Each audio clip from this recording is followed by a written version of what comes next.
નમસ્કાર દર્શક મિત્રો, લોકસભાની ચૂંટણી પૂર્ણ થયા બાદ પરિણામ આવ્યા બાદ રાજકીય પરિપ્રેક્ષમાં નાણામંત્રી નિર્મલા સીતારમણે વિક્રમી 7મું બજેટ મંગળવારે લોકસભામાં રજૂ કર્યું હતું, જેને લઈને ભારતીય જનતા પાર્ટી અને વિરોધ પક્ષના ઇન્ડિયા ગઠબંધન અને કોંગ્રેસના નેતાઓ આમને સામને આવી ગયા હતા.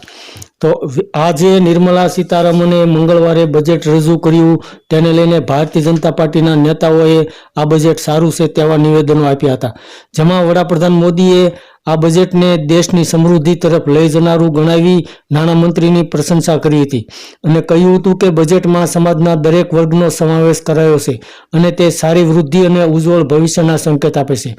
તો આ યુવાનો અને મધ્યમ વર્ગને નવી તાકાત મળશે આ બજેટથી, એવું કહ્યું હતું. અને આ બજેટ શક્તિ આપનારું બજેટ છે, તે ખેડૂતો અને યુવાનોને પ્રગતિના માર્ગ પર લઈ જનારું બજેટ છે. આવી રીતે વડાપ્રધાન મોદીએ આ બજેટના વખાણ કર્યા હતા. ત્યારબાદ યોગી આદિત્યનાથે પણ કહ્યું હતું કે આ બજેટ દેશમાં ખરેખર રામ રાજ્ય લાવનારું બજેટ છે.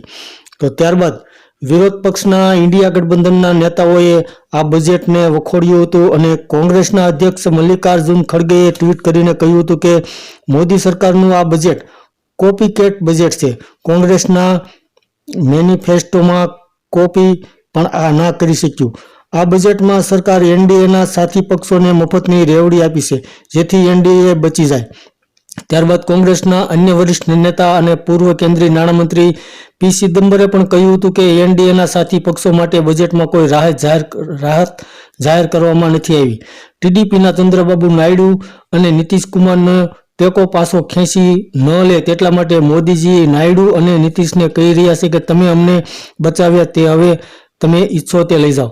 તો કોંગ્રેસના નેતા રાહુલ ગાંધીએ પણ કહ્યું હતું કે અન્ય રાજ્યોના ભોગે ભારતીય જનતા પાર્ટીએ પોતાના સાથી પક્ષોના રાજ્યો પર વધુ ધ્યાન આપ્યું છે.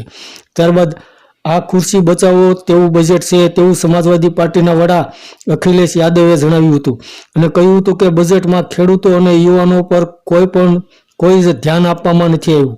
તો હાલમાં જે નિર્મલા સીતારમણે મંગળવારે લોકસભાની અંદર બજેટ રજૂ કર્યું, તેને લઈને ભારતીય જનતા પાર્ટીના નેતા અને વિરોધ પક્ષના ઇન્ડિયા ગઠબંધનના, કોંગ્રેસના અને સમાજવાદી પાર્ટીના નેતા આમને સામને આવી ગયા હતા અને બજેટને લઈને પોતાના અલગ અલગ નિવેદનો આપી રહ્યા હતા. ધન્યવાદ દર્શક મિત્રો.